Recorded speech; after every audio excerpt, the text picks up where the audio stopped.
आप ये मत सोचो कि मैं हर साल कथा करवाता हूँ तो भगवान मिलेगा, कि हर साल तीरथ जाता हूँ तो भगवान मिलेगा। नहीं, तो ये सोच कि मेरे अंदर कोई ऐसा गुण है क्या जो मुझे भगवान मिले। कथा तो सब करवाए, सब भजन करे, लेकिन कोई गुण है क्या तेरे अंदर कि भगवान मिले तुझे। क्योंकि भगवान कह रहा है कि मैं सिर्फ गुण देखता हूं, शरीर नहीं देखे वो, जाति पाति नहीं देखे वो तो आपका राजवाड़ा भी नहीं देखे, आपका खानदान नहीं देखे कि कौन से खानदान से हो। वो तो गणिका को भी तारने वाला वेश्या को तार दे, वो उसकी खानदान नहीं देखे, वो अपनी क्या देखे। उसका तो काम ही तारना है। उसका काम ये थोड़ी कि तो किस जात का किस खानदान का, ये काम तो अपना है जो माया में फंसा। ये काम किनका है? जो इस माया जाल में फंसे उनका काम है। लेकिन उसका काम बस एक ही है, तारना। वो खानदान जाति पाति नहीं देखे, वो बस तारने का काम करे और तारे उसी को जिसमें गुण है।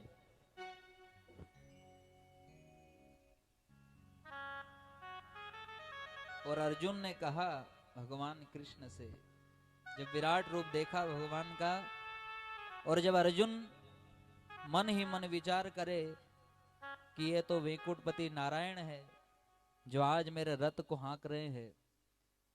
लेकिन यही भगवान कृष्ण वैकुंठपति नारायण त्रेता युग में राम भी थे। आज अर्जुन ने कहा कि हे प्रभु, आप त्रेता युग में राम थे और आपका एक भगत था जिसका नाम हनुमान। अरे और भी तो वानर थे, बड़े बड़े बलवान वानर थे, और आपसे बहुत प्रेम करते थे सब वानर। लेकिन आपने सिर्फ हनुमान को ही क्यों कहा कि चारों जुग प्रताप तुम्हारा। अब विचार करना, समझना कथा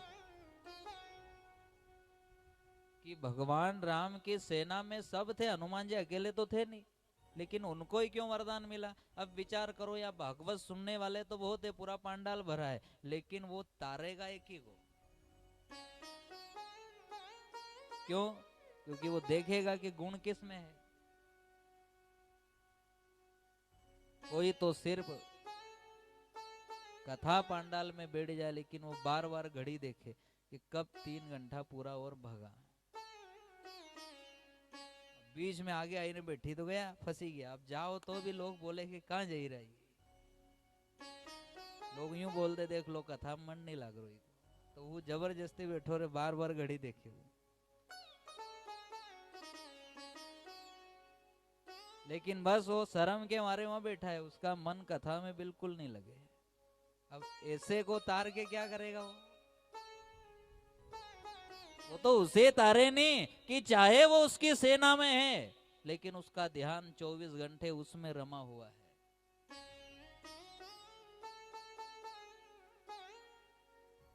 और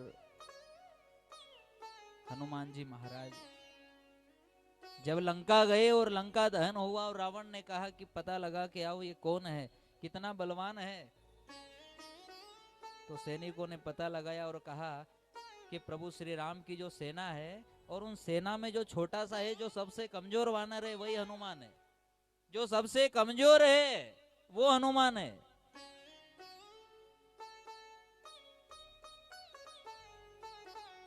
चाहे वो सबसे कमजोर है, लेकिन वो काम सबसे बड़ा करता है। क्यों? क्योंकि वो कार्य करता है, लेकिन वो राम भरोसे करता है कि दीन बंधु दीनानाथ मेरी डोरी तेरे हाथ।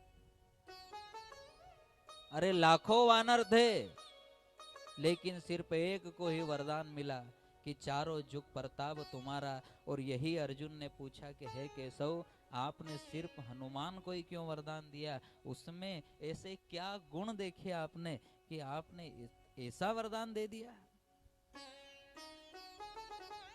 क्या जितना प्रेम आप हनुमान से करते थे, क्या प्रभु उतना ही प्रेम आप मुझसे करते हो? अर्जुन ने कहा।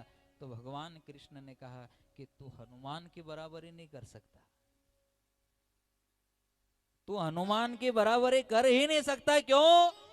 क्योंकि दुनिया के लोगों को तो मैं ये कह रहा हूं कि एक गुण तो ऐसा प्राप्त कर ले कि मुझे प्राप्त कर ले, लेकिन मेरे हनुमान के पास तो एक कितने गुण हैं? जय हनुमान ज्ञान गुण सागर, जय हनुमान ज्ञान गुण सागर, जय हनुमान ज्ञान गुण सागर, जय हनुमान ज्ञान गुण सागर। समझना, हनुमान जी के पास कितने गुण हैं?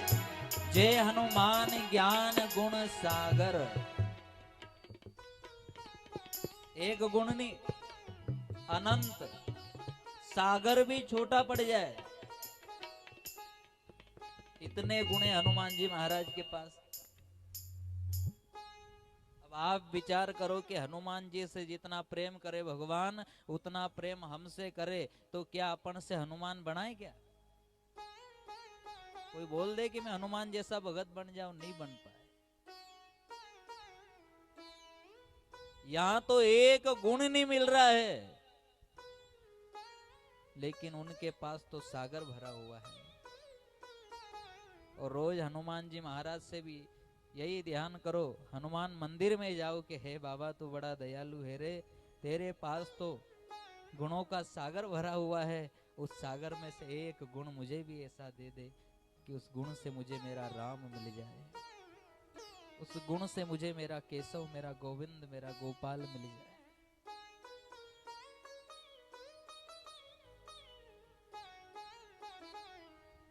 और याद रखना, आजकल सब व्यक्ति कहते हैं कि मेरा जो बेटा है ना वो तो सर्वगुण संपन्न है। सर्वगुण बोले नहीं सब कि मारो बेटो तो सर्वगुण संपन्न है। ऐसी बात करे वो, ऐसी बात करे, अच्छा अच्छा ने मोहित कर ले वो, ऐसी बात करे।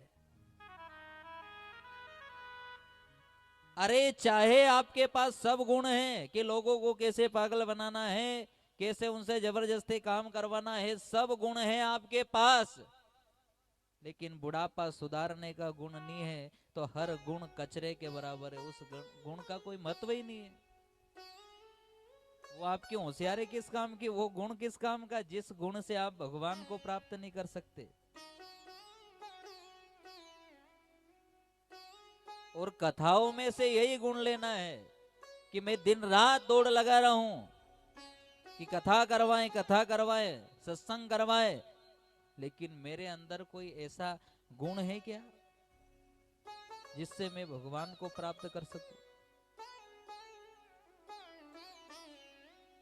और जहां भी आप तीर्थों में जाओ, मंदिर जाओ, सत्संग जाओ, बस यही कहना कि हे भगवान एक गुण ऐसा दे दे रे कि जिस गुण से मैं तुझे प्राप्त कर लूं।